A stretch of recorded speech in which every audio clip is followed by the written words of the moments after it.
So this is a business that I started fairly recently, and it's something I'm not really building, you know, like every day. I'm not creating content for it. I just decided that I was gonna run ads. So I've got someone running Google ads for me. I just put the budget and we're running Google ads because I just wanted to test it. But what I'm selling here is a digital product, and here's why I think this is 355% better than Amazon or selling on Amazon or TakeAlot. It's because it's a digital product.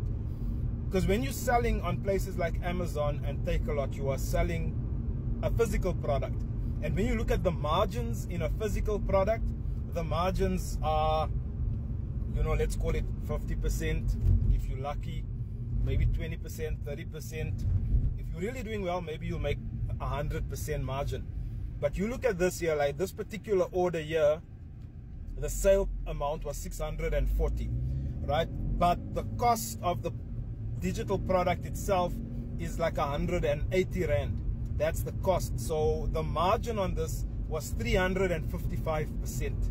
That's why I titled the video, it's 355% better, right? So my whole goal here is to scale this. So we're testing the ads.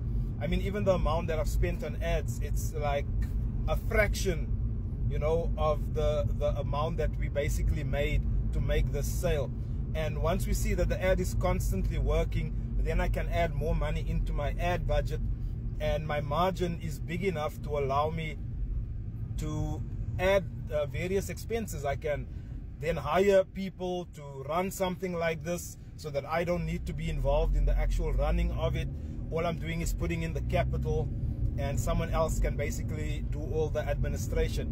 But when you only have something that's a physical product and your margins are small, you're immediately selling yourself short and you are limiting your business. So what I always tell people is that even if you're selling a physical product, you need to also look at what can you add as a digital service or product that's going to increase your margins.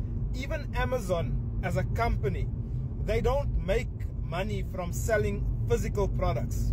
Okay, Amazon is not making money. In fact, that part of their business is a loss making. It's loss making. How do they make their money? Amazon's biggest profit comes from something called AWS, which is a digital service. It's a cloud service that they provide to companies, and that is their biggest money maker.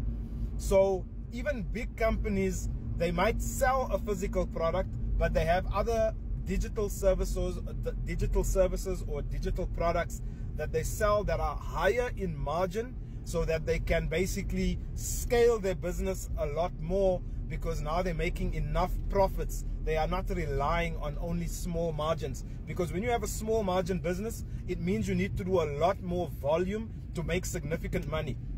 So people will say, I made 50,000 this month on TakeAlot, or 100,000, but the margins are tiny. Okay, the margins, sometimes they're even making losses when you really sit down and do those calculations. So if you want to avoid that, you want to add digital products. If you want to learn more about this, February is coming. I'm going to have only 20 slots of my free consultations. I do them every month and I have a limited amount. So if you want to get those free consultations, go to the bio, and then we can sit and speak for half an hour, and we'll see if you have a business where you can add a digital product or service as well into the mix, so that you can improve the overall margin in your overall business.